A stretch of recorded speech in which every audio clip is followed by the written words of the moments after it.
দম বলেন, রাক্ষস বলেন, প্রিন্স বলেন, আমি একই টাইপের। মানের সামঞ্জস্যটা কিন্তু একই আছে, সেম। এবার একটু চেঞ্জ হবে, এবার চেঞ্জ হবে। এবার দর্শক কিছুটা হলেও ঘুরতে পারে যে কোনো দিকে, আমার মন বলছে আর কি। একই টাইপের গল্প, একই টাইপের অ্যাকশন, একই টাইপের প্রেজেন্টেশন, এটা নিয়ে 2-3টা ছবি এবার। বা দর্শক কোন মুভিটা নিবে এটা আসলে বলতে পারে। বনলতা আগে বলি, ক্লাসিক একটা সিনেমা আমার মনে হয় আমাদের, কারণ এটা তো জানেন রবীন্দ্রনাথের গল্প থেকে নেওয়া। সো আমরা আমাদের চলচ্চিত্রের বাণিজ্যিক ঘরানার বাইরে একটা ছবি রিলিজ হচ্ছে।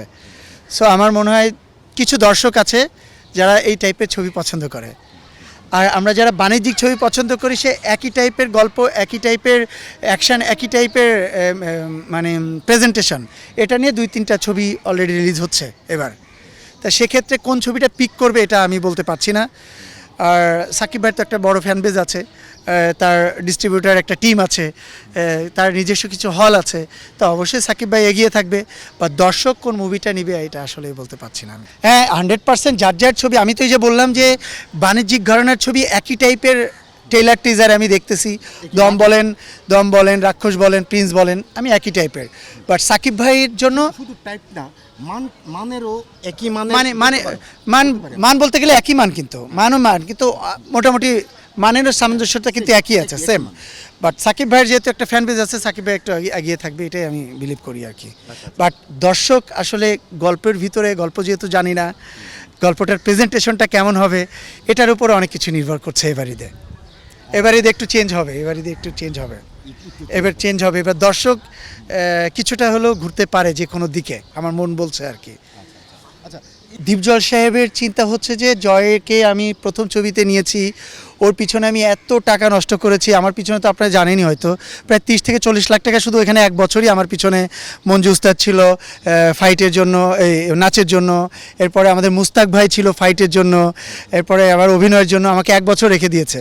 তা এত বড় একটা ইনভেস্টমেন্ট করে আমাকে নিয়ে আসছে। সো আমার একটা ভালো ডেটে যাতে আমার ছবিটা রিলিজ করা যায়, সো সে প্ল্যানিংই ছিল যে সে ঈদের জন্য ছবি করবে, যাই হবে। কিন্তু ওই যে মোটামুটি সাকিব ভাইয়ের আবার যদি এক ছবি রিলিজ হতো তাহলে দেখা গেছে সাকিব ভাইয়ের ওই ছবিটা আবার বাম্পার হয়ে গেছে।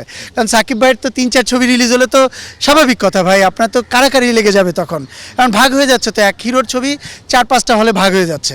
তা সেক্ষেত্রে দীপজল সাহেবের তো আগে থেকে একটা চেন মেনটেন করে রাখে, তার কিছু ফিক্সড হল আছে যে হলগুলোতে যাবে, ওনার দর্শক আছে। তা সব কিছু মিলিয়ে চাচুর চিন্তাভাবনাটা খুব ভালো ছিল এবং সে সাকসেস হয়েছিল এই ছবিতে। ভালো একটা অ্যামাউন্ট তার ফিডব্যাক আসছিল আর কি এক জবানে। দর্শকদের উদ্দেশ্যে একটা কথা বলবো যে আমি প্রতিদিনের বাংলাদেশে ক্যামেরায় আছি, সবসময় প্রতিদিনের বাংলাদেশ চলচ্চিত্রের পাশে থাকে। সো তাদের সঙ্গে সঙ্গে আমরা মনে করি যে আপনারা যারা দর্শক আছেন আপনারা বাংলা চলচ্চিত্রের পাশে থাকবেন। ঈদের ছবিগুলো দিয়ে আমরা সারাটা বছর চিন্তা করি যে এই ছবিটা যদি ভালো যায় তাহলে হয়তো সারা বছর দর্শকরা বাংলা ছবি দেখবে, আর প্রযোজকরা আরও নতুন ছবি করার জন্য অনুপ্রেরণা পাবে। সো আপনারা বাংলা ছবি দেখবেন ঈদে, আপনাদের আপনার পছন্দের ছবি যেটাই আপনার পাশে আসুক না কেন, আপনারা হলে গিয়ে বাংলা ছবি দেখবেন, বাংলা ছবির পাশে থাকবেন, চলচ্চিত্র মানুষের পাশে থাকবেন। সবাইকে অসংখ্য ধন্যবাদ। ঈদ মোবারক।